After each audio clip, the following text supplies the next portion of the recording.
अमरावती के विलासनगर स्थित महाराष्ट्र राज्य तेल बियाने वाणिज्यक व औद्योगिक महामंडल मर्यादित यानी मोसिकॉल के कारखाने की करीब 25 एकड़ जमीन की बिक्री हेतु मोसिकॉल के संचालक मंडल द्वारा चलाई गई निविदा प्रक्रिया को आखिरकार रद्द कर दिया गया है। यह जानकारी आज राज्य सरकार द्वारा विधान परिषद में दी गई। इस मामले को लेकर अमरावती से वास्ता रखने वाले राकापा के विधान परिषद सदस्य संजय खोड़के ने ध्यानाकर्षण प्रस्ताव के जरिए मुद्दा उपस्थित किया था, जिसके जवाब में राज्य सरकार द्वारा साफ तौर पर बताया गया कि मोसिकॉल के अमरावती स्थित कारखाने की जमीन को बेचने हेतु जनवरी 2026 में चलाई गई निविदा प्रक्रिया को पूरी तरह से रद्द कर दिया गया है। यह विशेष उल्लेखनीय है कि पश्चिम विदर्भ क्षेत्र के अग्रणी हिंदी दैनिक अमरावती मंडल ने ही सबसे पहले शहर के बीचों बीच स्थित मोसिकॉल कारखाने की 50 एकड़ जमीन की बिक्री हेतु चलाई जा रही निविदा प्रक्रिया से संबंधित खबरों को प्रकाशित करते हुए स्थानीय जनप्रतिनिधियों का ध्यान इस मामले की ओर आकर्षित किया था। अमरावती शहर सहित जिले सहित पूरे संभाग से संबंधित ज्वलंत मुद्दों को लेकर हमेशा ही मुखर रहने वाले दैनिक अमरावती मंडल द्वारा किए गए प्रयासों की बदौलत ही आज यह मामला विधान परिषद में गूंजा, जहां पर विधायक संजय खोड़के ने LAQ यानी ध्यानाकर्षण प्रस्ताव पेश किया, जिसके जवाब में जानकारी देते हुए सरकार की ओर से बताया गया कि मोसिकॉल कारखाने की जमीन को बेचने हेतु चलाई जा रही निविदा प्रक्रिया को रद्द कर दिया गया। सभापती महोदय, ही लक्षवेधी एक अमरावतीला मोसिकॉलची जी जागा आहे ती 93ला कॉटन फेडरेशनला हँडओव्हर केलेली आहे, भागभांडवलासहित उत्तरदायित्वासहित, आणि त्याचं एक वेळ विक्रीचं टेंडर 2016मध्ये झालं होतं 161 कोटीचं, परंतु ते टेंडर कंडिशन पूर्ण न झाल्यामुळं ते फेल झालं आणि नंतर आता पुन्हा एक टेंडर आत्ता काढलेला आहे। परंतु अमरावतीच्या अमरावतीचा परिसर आता जवळपास 7-8 एकरच्या वर असा शहरी परिसर झालेला आहे आणि ही जी जागा आहे ही मध्य सेंटरमध्ये शहराच्या सेंटरमध्ये असल्यामुळं अमरावतीच्या सर्व माणसांची भावना आहे की आज अमरावतीमध्ये आमचं अमरावती महानगरपालिका असेल, त्याच्यानंतर वेगवेगळे डिपार्टमेंट्स आहे, त्याच्यासाठी त्यांना 7-8 किलोमीटरच्या बाहेर आपल्या ऑफिसेससाठी जावं लागणार आहे।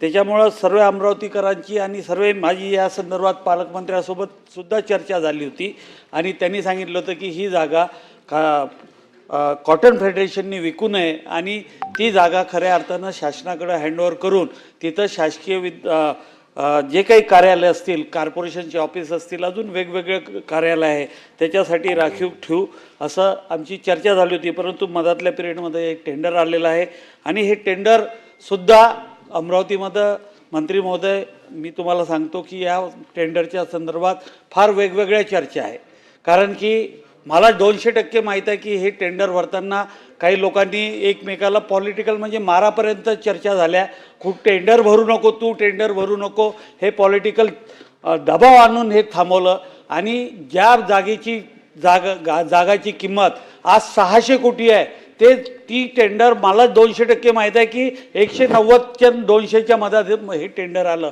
आणि याची अमरावतीमध्ये भयंकर विचित्र पद्धतीनं चर्चा चालू आहे। माझी आपल्याला आपण तर ते टेंडर रद्द केल्याचं मान्यच केलेलं आहे की तुम्ही ती प्रक्रिया रद्द केली आहे, त्याबद्दल मी आपला आभार मानतो। परंतु एक आपण आम्हाला आश्वासित करा की ही जागा राज्य शासनाच्या नियमाप्रमाणे, त्याच्यासाठी महसूल मंत्री आमचे पालकमंत्री आहे, ते व्यवस्थित मीटिंग लावून आपल्यासोबत कोऑर्डिनेट करतील, परंतु ही जागा शासकीय वापरासाठीच राहिली पाहिजे एवढं आपल्याकडून आम्हाला आज आश्वासन पाहिजे। सभापती महोदय, 1973च्या काळामध्ये मोसिकॉल नावाची संस्था आणि त्या संस्थेमधनं Maharashtra state oilseeds commercial and industrial corporation अशी एक संस्था राज्य सरकारच्या माध्यमातून ती स्थापना झाली। अध्यक्ष महोदय, त्याच्या माध्यमातून तेल बियावर प्रक्रिया करून स्वतः देश आत्मनिर्भर झाला पाहिजे अशी त्याच्यामध्ये विचार होता। 1988ला याच्यामध्ये तोटा यायला लागला। अध्यक्ष महोदय, 1993ला महाराष्ट्र कॉटन फेडरेशन या संस्थेला ती मोसिकॉल संस्था ही ॲसेट अँड लायबिलिटी सह देण्यात आली, कारण ही जी महाराष्ट्र कॉटन फेडरेशन संस्था आहे ही सुद्धा एक स्वतंत्र संस्था होती। पूर्वी आपल्याला माहिती आहे की याचा एक गतवैभव होता। त्या काळामध्ये 1984-85च्या काळामध्ये 2-2, 3-3 हजार कोटी रुपयाचा कापूस हा सामान्य शेतकऱ्यांचं या संस्थेच्या माध्यमातून खरेदी व्हायचा. नंतरच्या काळामध्ये अध्यक्ष महोदय या महाराष्ट्र कॉटन फेडरेशन या कंपनीचे 75 कोटी रुपये हे आजच्या मितीला 75 कोटी रुपये या मॉसिकॉलकडनं घ्यायचे होते, कारण मॉसिकॉलनी त्यांचे बिया वगैरे इतर काही गोष्टी घेतल्या होत्या आणि मग टोटल एक लायबिलिटी याच्याकडे होती. त्याचबरोबर पुढच्या काळात हे महाराष्ट्र कॉटन फेडरेशन हे शेतकऱ्यांचा कापूस विरोधी खरेदी करून एक प्रकारचं एक हमीची संस्था होती. पण नंतरच्या काळामध्ये या महाराष्ट्र कॉटन फेडरेशनला साधारणतः 7-8 हजार कोटीचा ही थकबाकी झाली. सरकारकडनं त्यांचं घेणं आहे, केंद्र सरकारकडनं घेणं आहे, अशा अनेक अडचणी त्याला संस्थेला तयार झाली आणि ती संस्था अडचणीमध्ये आली. आता परवा या मागच्या 4-6 महिन्यामध्ये CCIने नंतर मग मागच्या 10-12 वर्षापूर्वी CCI त्याच्यामध्ये आली आणि CCIने हे सगळं काम घेतलं आणि धीरे धीरे महाकॉट त्याच्यामध्ये अडचणीत आली. पण यावर्षी आम्ही प्रयत्न करून CCIला सांगितलं की तुम्ही राज्यभरात जवळपास 10,000 कोटी रुपयाचा कापूस विकत घेतात, आमच्या ही महाकाट संस्थेला त्याच्या माध्यमातून तुम्ही काम द्या, त्यांना तुमची जबाबदारी द्या, एजंट म्हणून द्या. तर त्याला त्यांनी ते मान्य केलं आणि त्याच्या माध्यमातून काही 100 कोटी रुपये ते लोक त्या माध्यमातून कमवणार होते. पण त्याची एकच अट होती की तुमच्याकडे स्वतःची बँक गॅरंटी आणि 200 कोटी रुपयाचं भांडवल असलं पाहिजे. आणि त्या काळामध्ये मागच्याही प्रयत्न करून तुम्ही हे 200 कोटी रुपये उभे करा, आपण जर त्याच्या माध्यमातून भांडवल उभं केलं तर आपल्याला आम्ही 10,000 कोटी रुपये माल खरेदी करायचं काही टक्के आणि काही कमिशन पण देतो. आणि या माध्यमातून महाराष्ट्रातले हजारो लाखो शेतकऱ्यांचा कापूस हा खरेदी झाला असता, परंतु त्यांच्याकडे भांडवल नव्हतं आणि म्हणून त्यांच्याकडे अडचण होती आणि म्हणून त्यांच्याकडे असलेली मालमत्ता ही कॉटन फेडरेशनची आता प्रॉपर्टी आहे. ही कॉटन फेडरेशनचे तिथे एक निवडून आलेले संचालक आहेत, चेअरमन आहेत आणि त्यांची पूर्ण एक स्वायत्त संस्था देखील आहे.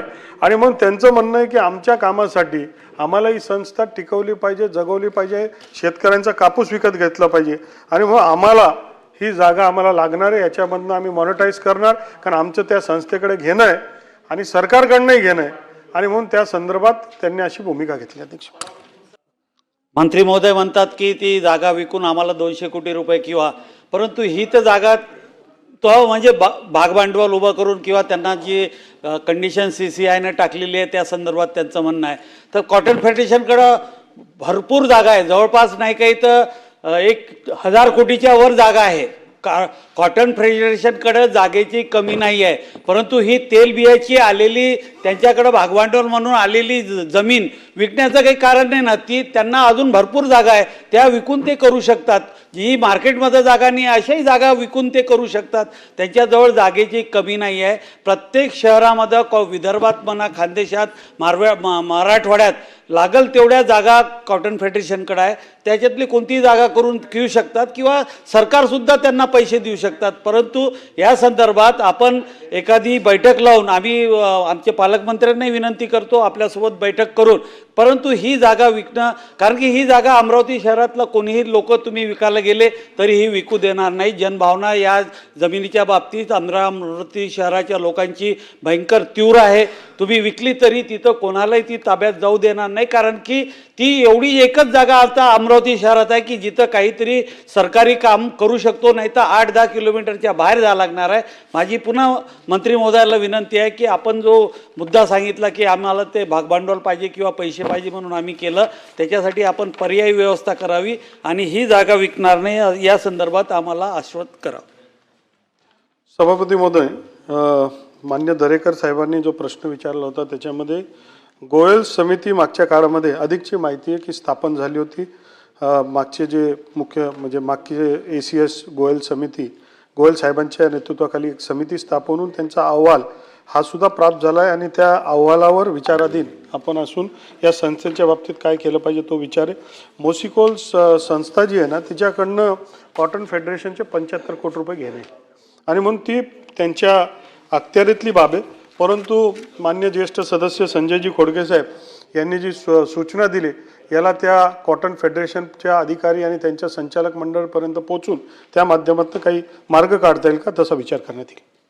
बता दें कि अमरावती शहर के बिल्कुल बीचों बीच विलासनगर स्थित मूसिकॉल के कारखाने की करीब 50 एकड़ जमीन को अपनी खस्ता आर्थिक स्थिति का हवाला देते हुए मूसिकॉल प्रबंधन ने बिक्री हेतु निकाला था, जिसके लिए विगत नवंबर से जनवरी माह के दौरान निविदा प्रक्रिया चलाई गई थी। इस बात के सामने आते ही शहर के बीचों बीच स्थित इस जमीन को निजी हाथों में बेचने की बजाय सार्वजनिक उपयोग के लिए आरक्षित रखने की मांग ने जोर पकड़ना शुरू कर दिया था। इसी के मद्देनजर अजित पवार गुट वाली राष्ट्रवादी कांग्रेस पार्टी के प्रदेश उपाध्यक्ष एवं विधायक संजय खोड़के ने राज्य विधानमंडल के जारी बजट सत्र के दौरान आज विधान परिषद में ध्यानाकर्षण प्रस्ताव के जरिए इस मुद्दे को उठाया था तथा अमरावती शहर में जमीन को लेकर भविष्य की जरूरतों सहित इस निविदा प्रक्रिया को लेकर स्थानीय नागरिकों में व्याप्त तीव्र नाराजगी व असंतोष की भावना से सरकार को अवगत कराते हुए मांग उठाई कि इस निविदा प्रक्रिया को तत्काल रद्द कर उक्त 25 एकड़ जमीन को